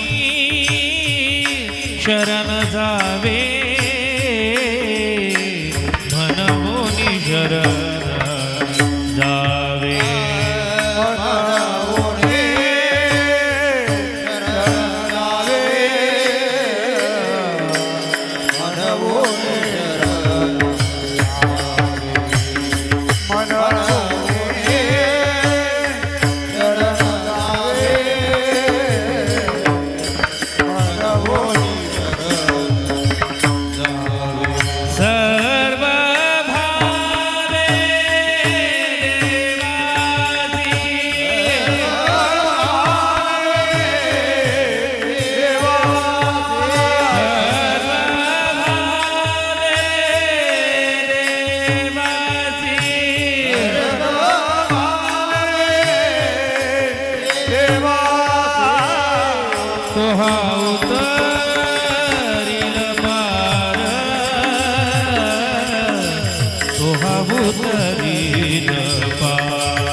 म्हणवोनी शरण जावे सर्व भावे देवासी. हा म्हणवोनी शब्द जो आहे ना तो सकारण आहे आणि त्याची कारणं म्हणजे पुढची चरणं आहेत. तो हा उतरील पार भवदुस्तर नदीचा म्हणवोनी शरण जावे. बहु आहे करुणावंत अनंत हे नाम ज्या म्हणवोनी शरण जावे. हा सगळी संगती पुढची आहे. या पहिल्या चरणामध्ये पहिला सिद्धांत सांगितला शरण जा. शरण जायचं पण कसं जायचं तर त्याचं उत्तर दिलं सर्व भावे. आणि कुणाला जायचं तर देवासी. या 3 गोष्टी सांगितलेल्या आहे. किंबहुना हा अभंग म्हणजे 18व्या अध्यायातील श्लोकाचा अनुवाद आहे. तमेव शरणं गच्छ सर्व भावेन भारत. या अगदी या चरणाचा अनुवाद आहे. तम एव त्यालाच म्हणजे देवासी. शरणं गच्छ शरण जावे सर्व भावेन सर्व भावे. अगदी आपल्याला अनुवाद आपल्याला पाहायला मिळेल. गंमत अशी आहे शरण जा म्हणतात तर शरण जाणं म्हणजे काय आहे हा महत्त्वाचा प्रश्न आहे. शरणागती ही अत्यंत महत्त्वाची भक्ती आहे. प्रपत्ती त्याला असं म्हणतात. पण शरणागती करायची म्हणजे नेमकं काय करायचं तर याच्याविषयी शास्त्रकारांनी काही प्रकार सांगितलेले आहेत. 6 प्रकार करणं त्याला शरणागती असं म्हणायचं आहे. काय काय करायचं आहे. आनुकूल्यस्य संकल्पः प्रातिकूल्यस्य वर्जनम रक्षिष्यति इति विश्वासः गोप्तृत्व वर्णन तथा कार्पण्यम आत्मनिक्षेपः षड्विधा शरणागतिः. काय काय केलं म्हणजे शरणागती होईल तर त्याचं उत्तर आहे आनुकूल्यस्य संकल्पः प्रातिकूल्यस्य वर्जनम. देवाच्या अनुकूलच राहण्याचा संकल्प करणे. देव जरी प्रतिकूल झाला तरी देवाला प्रतिकूल न होणं याला शरणागती असं म्हणायचं आहे. अगदी अशी शरणागती कुणी केली होती याचं उत्तर जर आपल्याला पाहायचं असेल तर भीष्म पितामहांचं उदाहरण आपल्याला पाहायला मिळेल.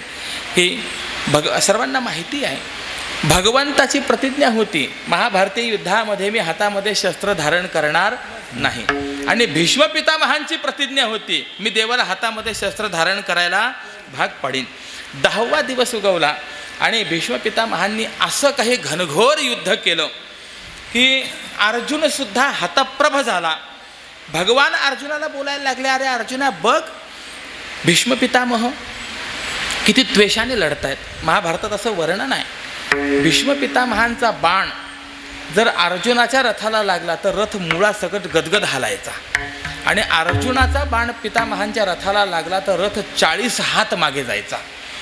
परंतु पितामहांचा बाण अर्जुनाच्या रथाला लागला रथ हल्ला की भगवंताने बसल्या बसल्या त्या भीष्म पितामहांचं कोड कौतुक करावं. वा भीष्मा काय पराक्रम आहे वा वा वा वा.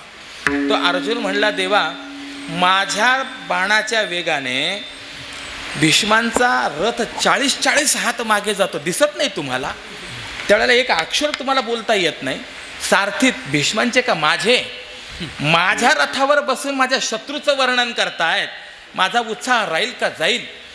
त्यावेळेला भगवंताने सांगितलं, अर्जुना तुला खरं सांगू काय, तुझ्या संरक्षणाकरता सुदर्शने चक्रा रथाभोवती, त्यानंतर वरती मारुतीराय ध्वजस्तंभी वानरू, मूर्तिमंत पै शंकरू, पण एवढं सगळं असताना सुद्धा बाण लागला तर रथ हलतो, हा पराक्रम आहे. जर हे संरक्षण नसतं ना, एका बाणात रथ कुठे उडून गेला असता, पुन्हा युद्धभूमी सापडली नसते. अर्जुनाने मान्य केलं, बरोबर आहे. आणि असे लढत असताना भगवंताने पाहिलं पुढून तर बाण येत आहेत, मागून तर एक बाण जात नाही आहे. आणि अर्जुनाला बोलायला लागला, रे बघ वयोवृद्ध आहे पण काय लढतायत, तू तरुण आहेस, अरे तू तर स्वतःची शेखी मिरवतोस, पार्थ द्रोणाचा केला, संग्रामे हरू जिंतीला, दाखव तुझा पराक्रम, पण पाठीमागून एकही बाण जाईना. भगवान विचार करायला लागले, अर्जुनाला झालं काय? म्हणून मागे वळून पाहिलं तर अर्जुनाची अशी दयनीय अवस्था झालेली होती. एका बाणाने कवच फुटलेलं आहे, एका बाणाने मस्तकावरचा मुकुट उडून गेलेला आहे, आणि असे काही बारीक बारीक बाण त्या भीष्म पितामहांनी मारलेले होते. अर्जुन स्तंभित झालेला होता, हलता येईना. आणि अशी त्या अर्जुनाची अवस्था पाहिल्यानंतर भगवंताच्या अंतःकरणामध्ये स्वभक्ताचा अभिनिवेश जागृत झाला. माझ्या अर्जुनाची अशी केविलवाणी अवस्था करणारा हा भीष्म कोण? हातातले लगाम सुटले आणि रथाखाली उडी घेतली, दुसऱ्या रथाचं मोडून पडलेलं चाक हातामध्ये घेतलं आणि भीष्म पितामहांकडे धावून निघाले. मला विचारायचं आहे, जर युद्धामध्ये आहोत आणि पुढचा जर आपल्यावरती हातात शस्त्र घेऊन मारायला धावून आलेला असेल, योद्ध्याचं कर्तव्य काय आहे? त्यावेळेला त्याला बाण मारणे.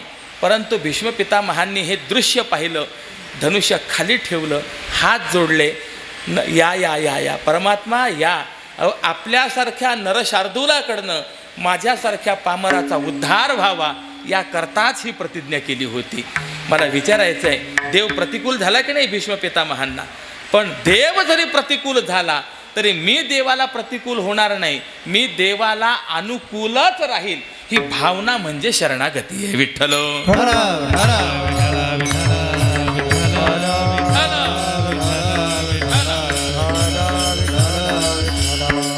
अनुकूल्यस्य संकल्पः प्रातिकूल्यस्य वर्जनम रक्षिष्यति इति विश्वासः.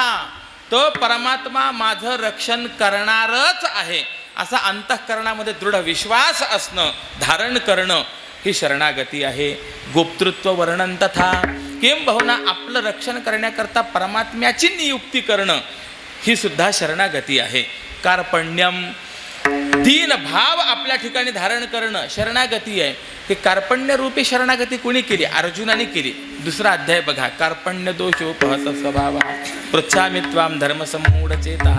आणि ज्या वेळेला अर्जुनाने ही शरणागती पत्करली ना, त्यानंतरच परमात्म्याने बोलायला सुरुवात केलेली आहे. तोपर्यंत परमात्मा बोलले नाही आहेत. ही शरणागती आहे. आणि आत्मनिक्षेप याचा अर्थ आहे आत्मनिवेदन करणे. ही आत्मनिवेदन रूपी शरणागती ही बलिराजाने केलेली आपल्याला पाहायला सापडते. विठ्ठल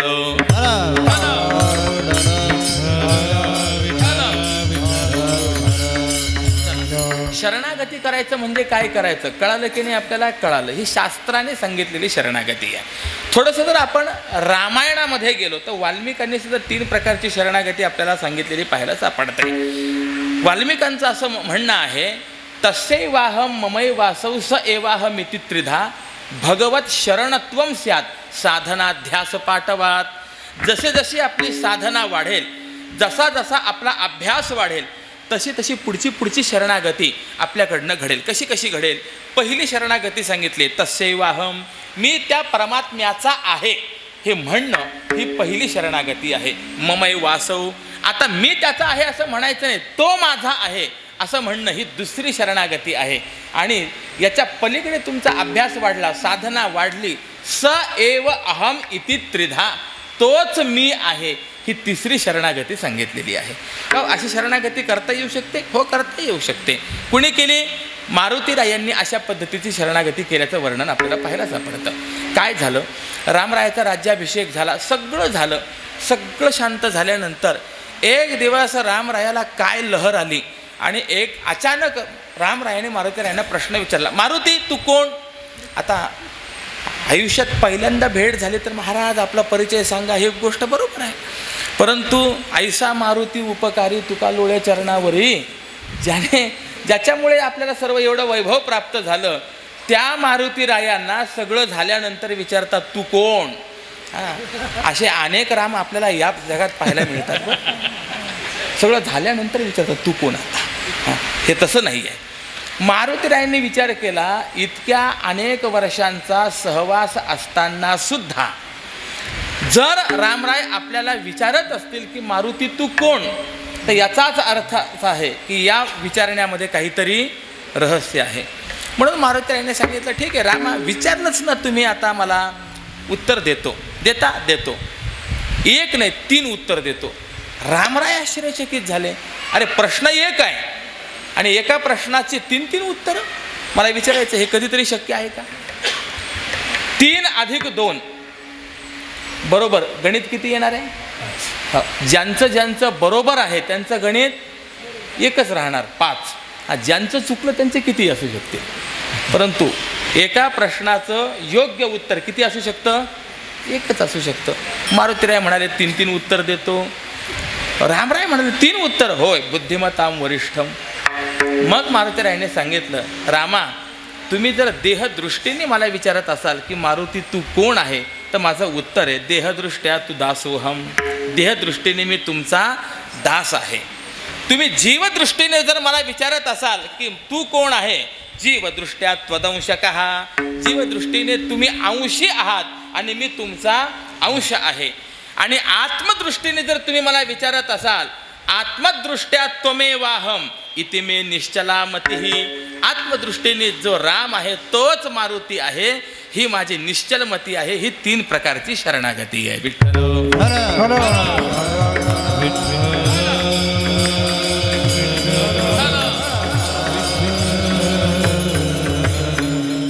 बरोबर झालं. शास्त्रकारांनी सांगितली 6 प्रकाराने, वाल्मिकांनी सांगितली 3 प्रकाराने.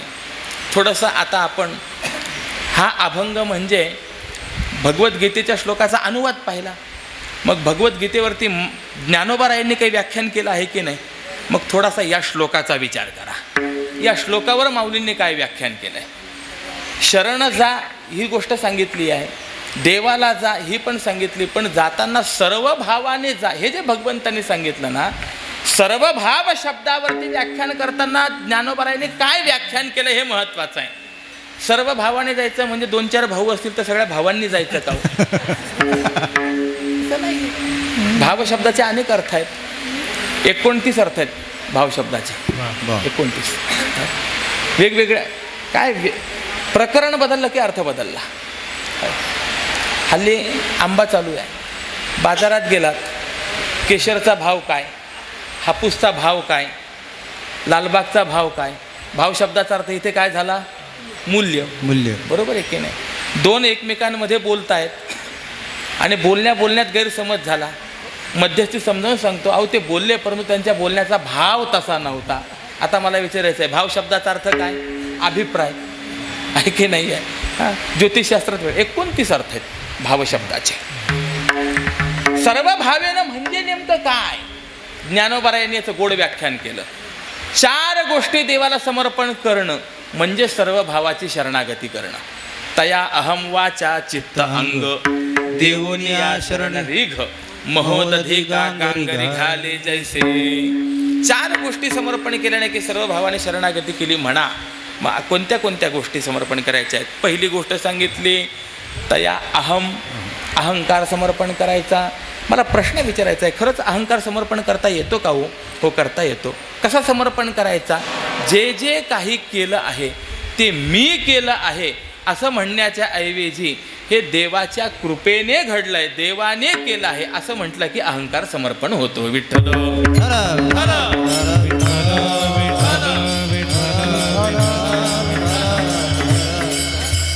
मी एक करता म्हणून नये. मी करता आहे असं म्हणू नये. थोडा विचार करा, ज्ञानोबारायांनी किती उच्च आदर्श आपल्यासमोर ठेवला, एवढा ग्रंथ आपल्यासमोर अभिव्यक्त केला, प्रतिपादित केला.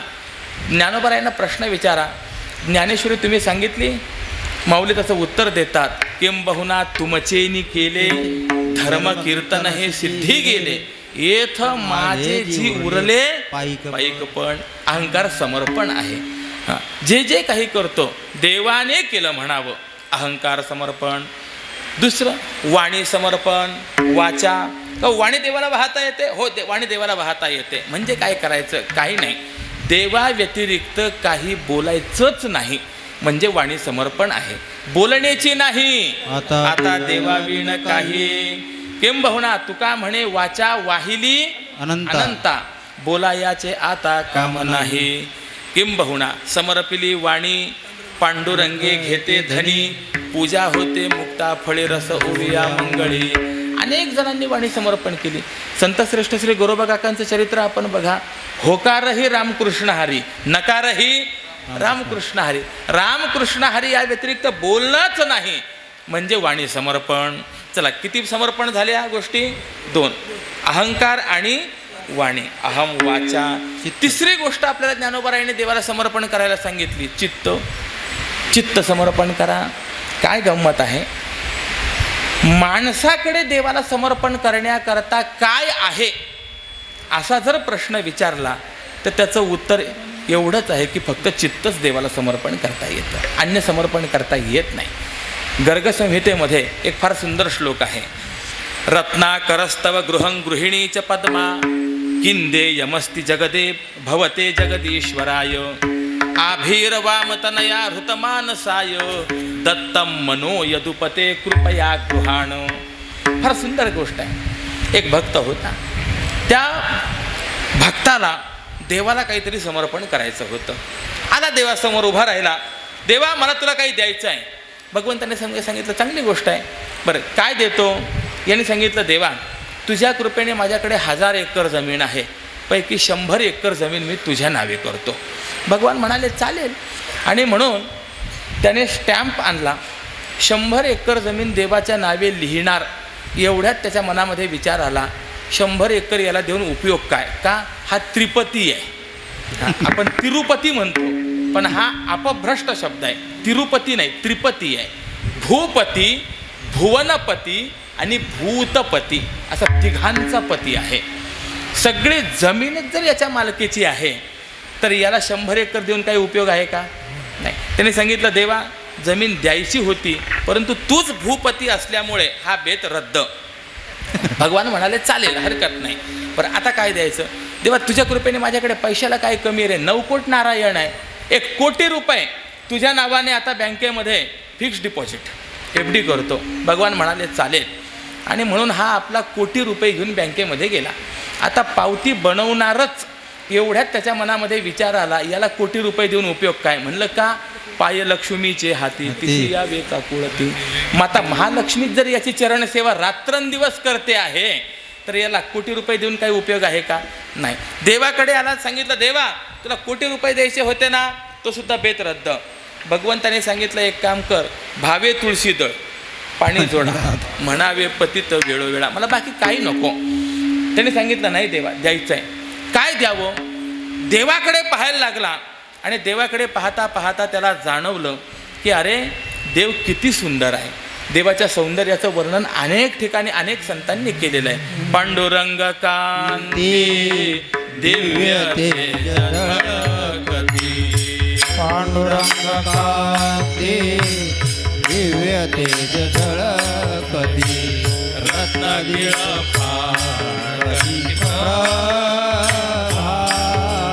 रत्नागिळ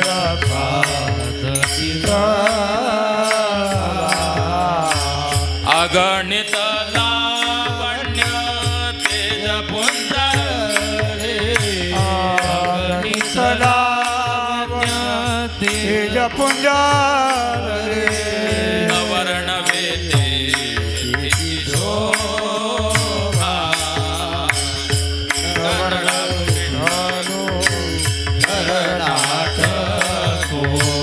देणे मजलावी मज लावी लावे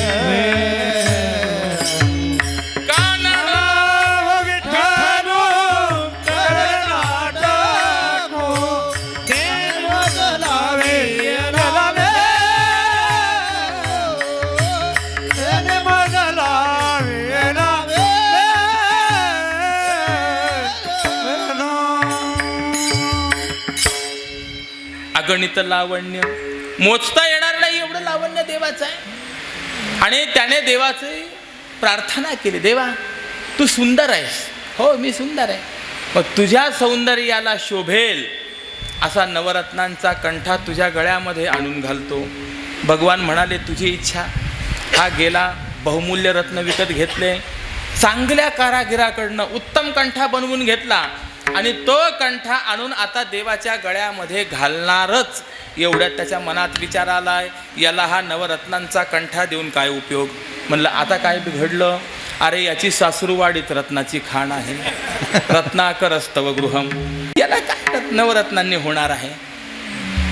भगवान म्हणाले हे बघ 3 वेळेला तुझा प्रयत्न अयशस्वी झाला. होय देवा, तू फक्त हात जोड. नाही देवा द्यायचं आहे, आणि जे द्यायचं आहे ना ते असं द्यायचं आहे की जे तुला उपयोगाला आलं पाहिजे. जे तुझ्याकडे नाही ते तुला द्यायचं आहे. अरे भगवान म्हणाले माझ्याकडे नाही असं काय आहे, माझ्याकडे उणीव कशाचीच नाही आहे. नाही देवा. आणि शोधता शोधता त्याला एक गोष्ट मिळाली. आनंदाने टाळी वाजवली. त्याने सांगितलं देवा मिळाली गोष्ट तुला देण्याकरता. ज्या गोष्टीची तुला गरज आहे, जी गोष्ट तुझ्याकडे होती पण आत्ता नाही आहे, ती गोष्ट मी तुला देणार आहे. भगवान म्हणाले माझ्याकडे होती आणि आत्ता नाही. हो काय झाली माझ्याकडची ती गोष्ट. अरे देवा तू गोकुळामध्ये गेला ना, त्यावेळेला तुझी ती गोष्ट चोरल्या गेली. भगवान हसले, तुला भागवत कुणी सांगितलं रे, गोकुळामध्ये मी चोऱ्या केल्या का माझी चोरी. अरे देवा हीच तर गंमत आहे. तू त्या गोपिकांकडे दही दूध लोणी चोरायला जात होता, पण ते चोरता चोरता त्या गोपिकांनी तुझं मन केव्हा चोरून घेतलं तुलाच पत्ता लागला नाही. आणि म्हणून देवा तुझ्याकडे पहिले ते मन होतं, आता तुझ्याकडे नाही. तुला त्या मनाची गरज आहे आणि ते मन माझ्याकडे आहे, म्हणून मी माझं मन तुला समर्पण करतो. देवा कारणे भावत स्मात, देवा कारणे भावत स्मात, न लगे जावे फार सेवित, न लगे जावे फार सेवित, झाले एक चित्त तरी बहुत, झाले एक चित्त तरी एवढ्या साठी नका करू आता हातगा, साठी नका करू आता हातगा, करू आता हातगा, साठी नका करू हातगा.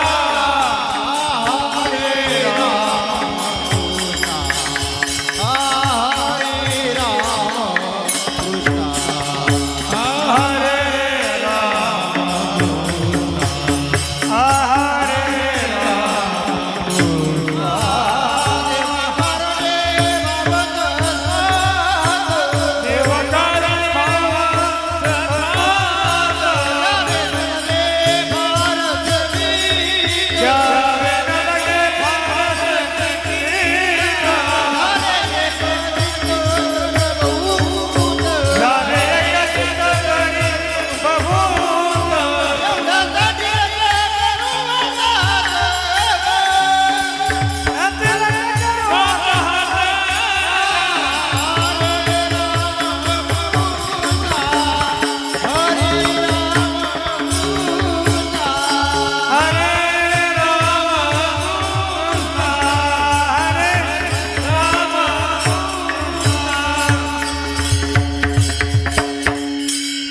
कारणे भाव तस्मात.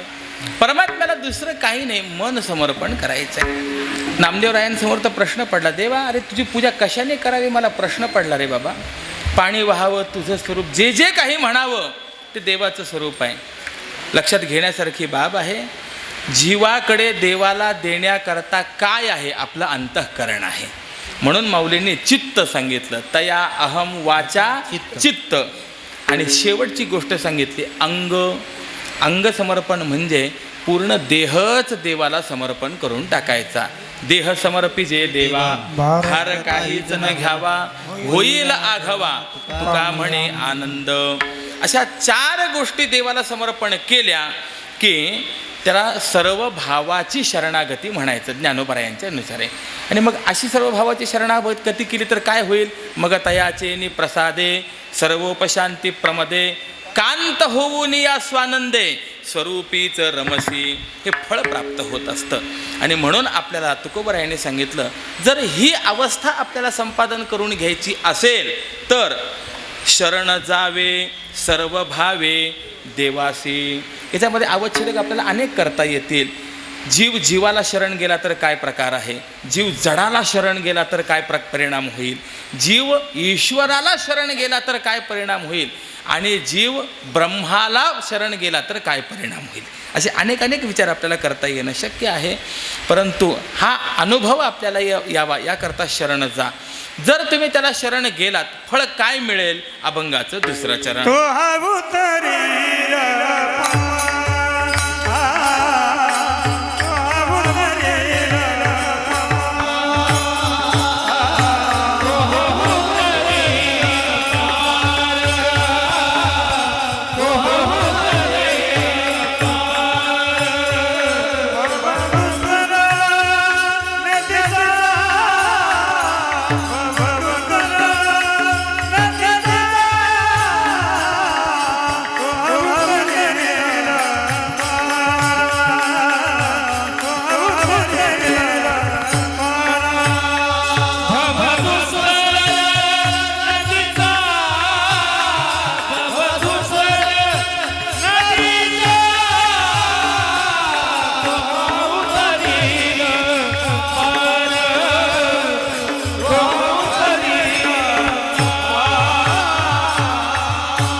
तोहा उतरील पार भव दुस्तर नदीचा.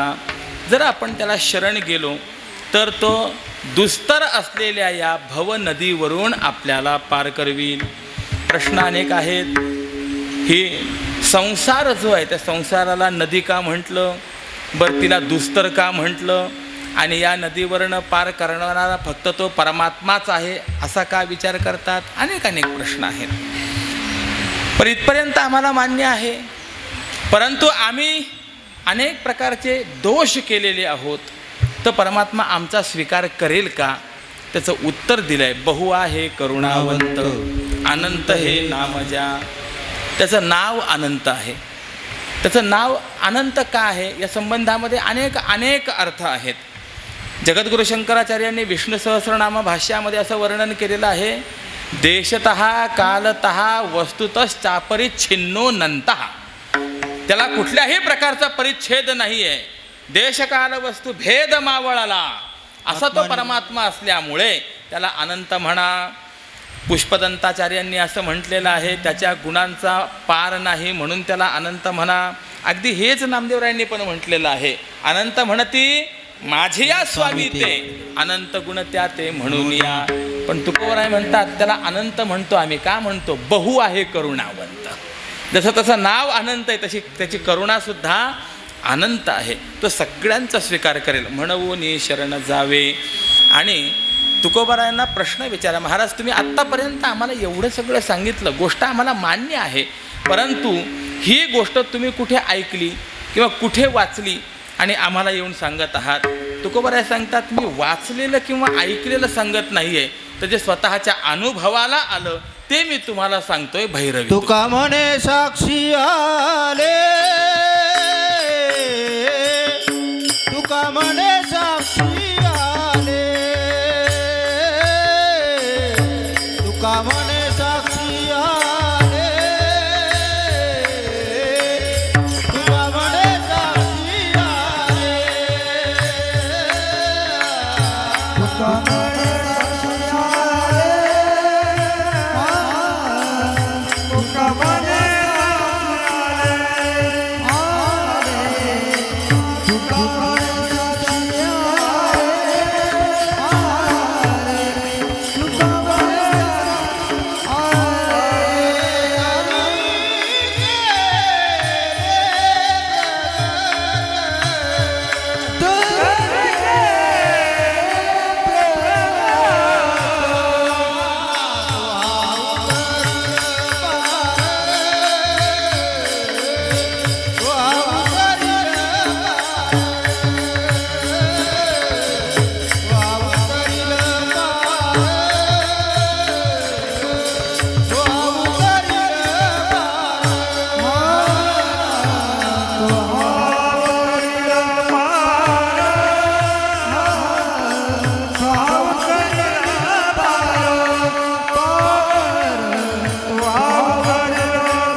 आले तरी केले प्रगट. जे माझ्या अनुभवाला आलं तेच मी तुम्हाला सांगतोय. आणि म्हणून महापुरुषांचा अनुभव हाच आपल्याकरता आदर्श असल्या कारणाने आपणही त्यांच्या अनुभवाला अनुसरून तसा अनुभव आपल्याला यावा याकरता त्यांनी सांगितलेल्या मार्गाने जावं. म्हणवोनी शरण जावे सर्व भावे देवासी, तो हा उतरील पार भवदुस्तर नदीचा विठोबा. रखुमाई हरी रखुमाई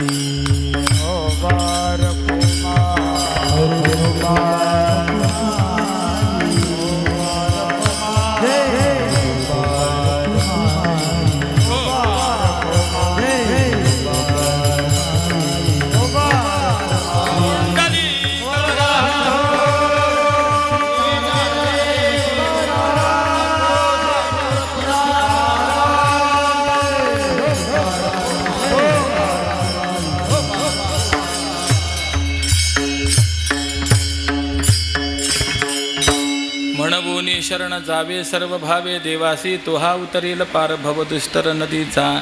एकंदरीत महाराजांच्या या अभंगाला अनुसरून शरणागती काय आहे, का करावी, याचा काही थोडासा अल्पसा विचार जो माझ्या अल्पबुद्धीला भावला तो मी आपणासमोर या ठिकाणी प्रकट करण्याचा प्रयत्न केलेला आहे. करविली तैसी केली कटकट वाकुडी की नीट देव जाणे, या न्यायाने झालेली सेवा भगवत चरणारविंदी समर्पित करतो. या परम पवित्र क्षेत्रामध्ये आपण आहोत. यामुळे अधिकाधिक संख्येने या रामायण चिंतनामध्ये आपण प्रवृत्त व्हावं. हा मास, हा काळ जो आहे हा देखील अत्यंत पवित्र आहे. या गोष्टीचा आपण गांभीर्याने विचार करावा एवढं एक विनवणीपर वचन व्यक्त करून मी माझ्या वाक्प्रपंचाला या ठिकाणी पूर्णविराम देतो. ज्ञानेश्वर माऊली ज्ञानराज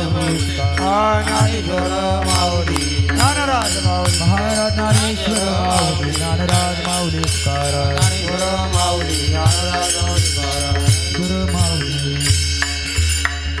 निवृत्ती ज्ञानदेव सोपान ज्ञानदेव तुकाराम निवृत्ती ज्ञानदेव सोपान निवृत्ती राया निवृत्ती राया सोपान मुक्ताबाई ज्ञान सतया निवृत्ती राया सोपान मुक्ताबाई ज्ञान सतया सोपान मुक्ताबाई ज्ञान सतया